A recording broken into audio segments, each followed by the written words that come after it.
To the others, my dear friends, my heart is broken. Hindi ko tinanggap ang pagiging Pangulo ng Senado para lang hayaan na bumagsak ito.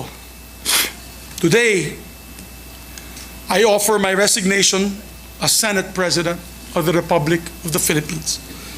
I wish our new leadership the very best, and I pray that they will be steadfast in upholding the independence of this beloved institution. I will remain vigilant to make sure that the traditions and the rules of the Senate will remain steadfast. Once again, maraming salamat po. Mabuhay ang Senado, mabuhay ang Republika ng Pilipinas.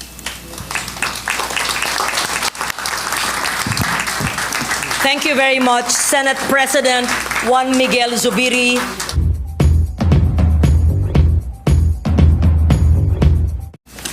We recognize Senate President Juan Migz Zubiri. Thank you very much, Madam President. My President, Mr. President, my esteemed colleagues, I rise on a matter of collective and personal privilege.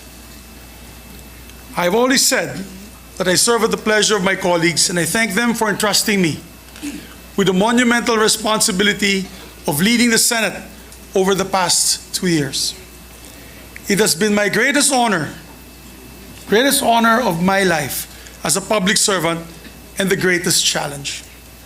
Never could I have imagined as a neophyte senator learning the ropes from some of the best luminaries of the Senate in Senate history, such as Ed Angara, Joker Arroyo, Miriam Defensor Santiago, Juan Ponce Enrile, Frank Drilon, and many others, that I would one day bear the blessing and burden of the Senate presidency itself. I have given this job my all. Not only have I maintained my untarnished record as a public servant and my streak of perfect attendance since 1998, but I have also done my best to rise to the occasion as a leader responsible for this entire institution and everyone under its care.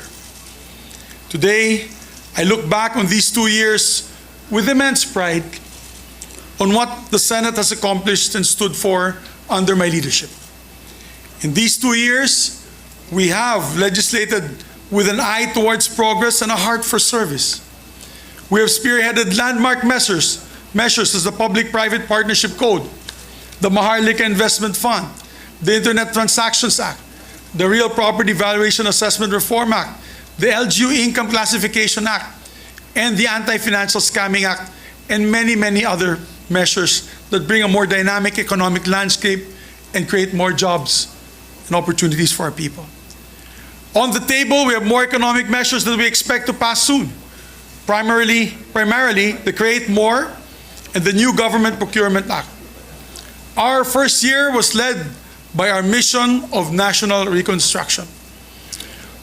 We had to look inwards to assess what we lost during the pandemic and build solutions from there. But in our second year, we could afford to stretch our necks out a bit more, and we could look outward and explore opportunities for bilateral and multilateral cooperation. We could afford to reach out to establish stronger presence on the global stage. In a historic move, we've never had this man or that level of leadership from Japan. We called the joint session to hear an address from Japanese Prime Minister Kishida Fumio. It was us, our dear colleagues, who invited him to address the joint session of Congress in our trip to Japan. And we had the honor of listening to a message from the former Senate UN Secretary General Ban Ki-moon in this very hall at the invitation of this Senate. In each of all these exchanges, we were able to advocate for better conditions and opportunities for Filipino workers abroad. And we're able to explore possibilities in defense cooperation, trade agreements, academic and cultural exchanges, agricultural partnerships towards a more globally involved Philippines. Last year, the Senate successfully hosted the 31st annual meeting of the Asia-Pacific Parliamentary Forum, a move that allowed us to strengthen our bilateral and multilateral relationships and tell the world that we are here, ready to partner in progress alongside the rest of the democratic world. We work to secure peace in the region so we can protect our fisher folk and their livelihood here on our waters. We reached out to draw investors in so we can create more jobs for our people. Sa huli, iuuwi natin lahat ng ating ginagawa para sa bayan at para sa taong bayan. While we work on hitting the goal of becoming an upper middle class income economy in the next few years, we also know that ultimately, development is not just about GDP growth. Walang tunay na kaunlaran hanggat may Pilipinong namamatay sa gutom o sa kawalan ng serbisyong medikal. Walang tunay na kaunlaran hanggat may mga kabataan tumitigil sa pag-aaral para magtrabaho para sa kanilang mga pamilya.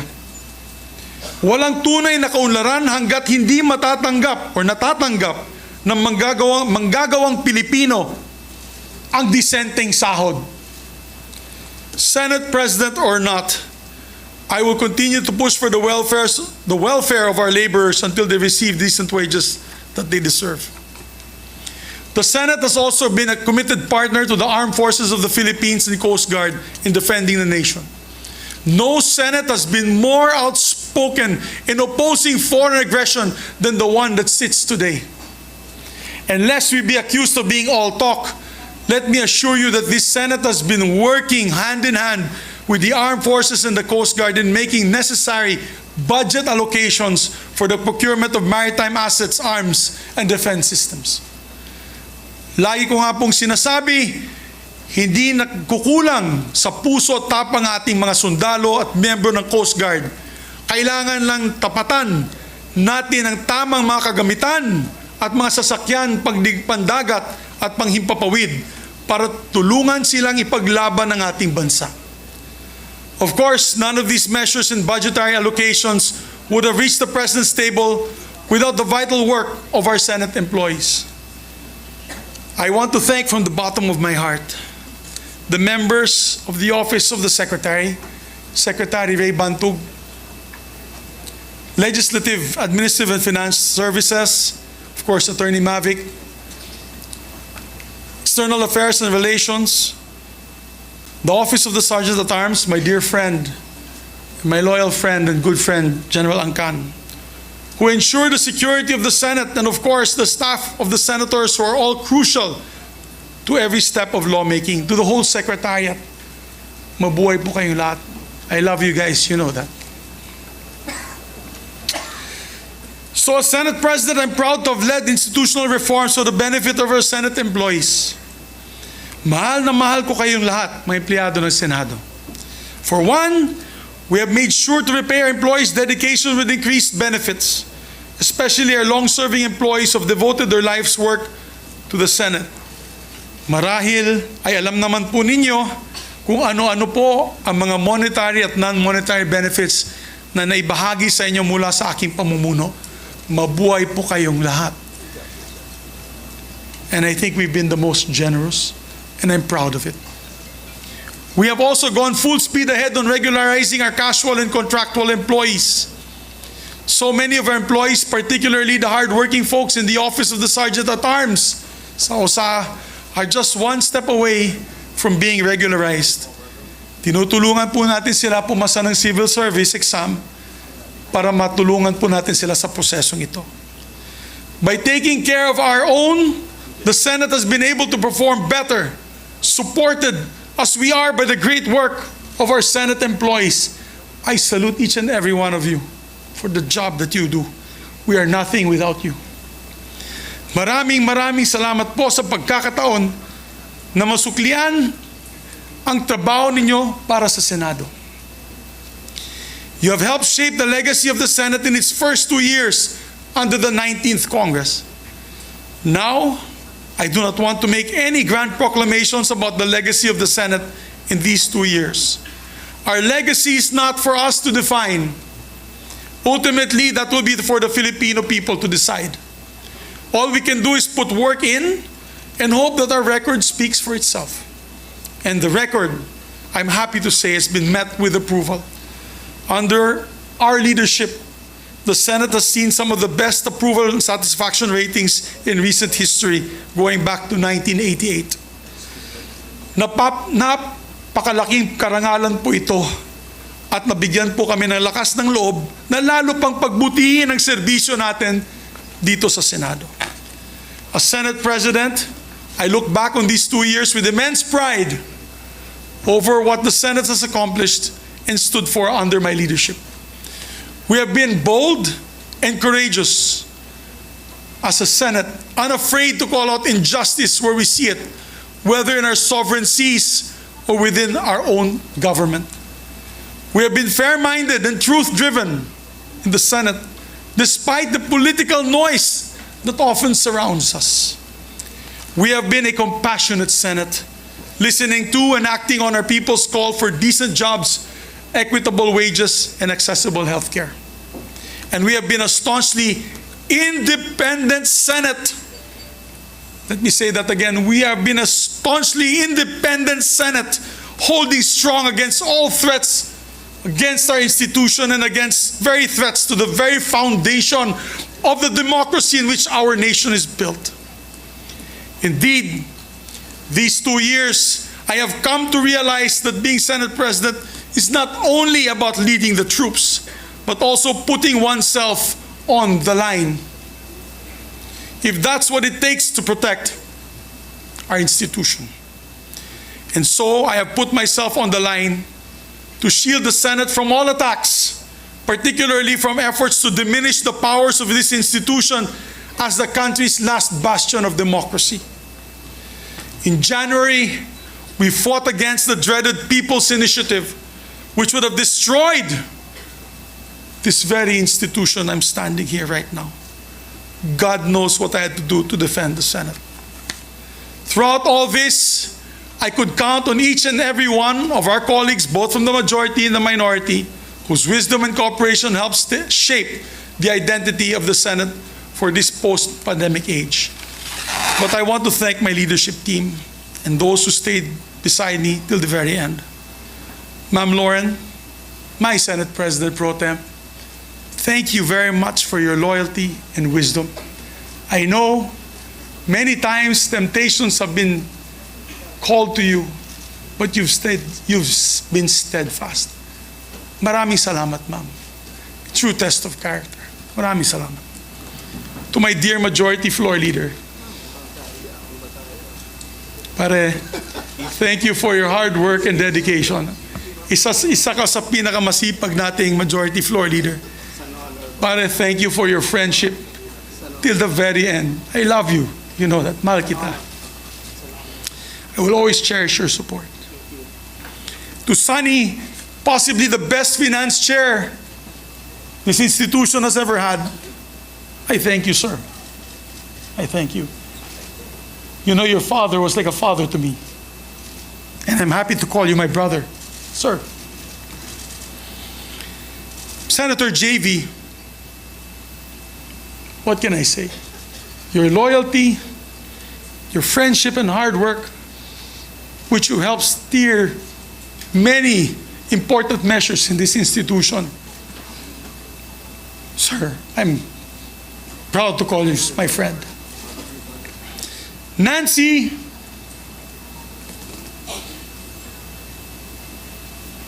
who's been loyal from day one as a friend, never wavering. Thank you, my dear. I love you dearly and your family. Sherwin, my kumpadre. Pare, maraming salamat, pare. You are a good friend and kumpadre. I'm proud that you're the ninong of my son. To Bato de la Rosa, who stuck it out with me till the very end. Sir, I salute you, sir.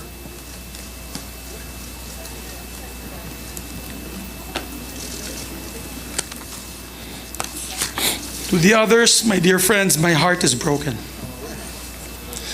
I am proud to have led a Senate that's been resolute in protecting our institution, our democracy, and our people. Being an independent leader, I gave way for each member of the Senate also to be independent and to come to decisions through collaboration rather than direction. I have never dictated my position on any of you. You know that. I've always supported your independence, which is probably why I face my demise today. I failed to follow instructions from the powers that be. Simple as that. I've listened to all my colleagues throughout my Senate presidency, and again, I listened to them today. As we head into a new period for the Senate, I fought the good fight. If I've ruffled some feathers in doing so, then so be it. Hindi ko tinanggap ang pagiging Pangulo ng Senado para lang hayaan na bumagsak ito. Today, I offer my resignation as Senate President of the Republic of the Philippines. And upon stepping down, I vow to serve as an independent member of the Senate.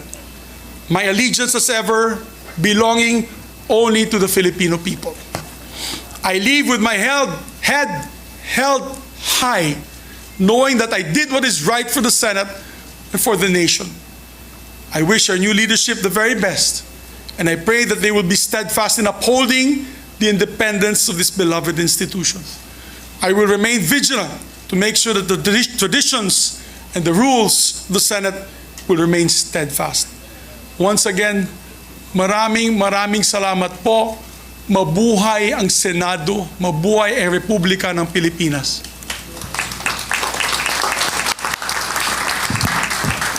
Thank you very much, Senate President Juan Migz Zubiri, for your heartfelt speech. We are grateful for your service to the institution. Thank you for your service to the nation. Thank you for a job well done, Senate President Juan Migz Zubiri. Session is suspended.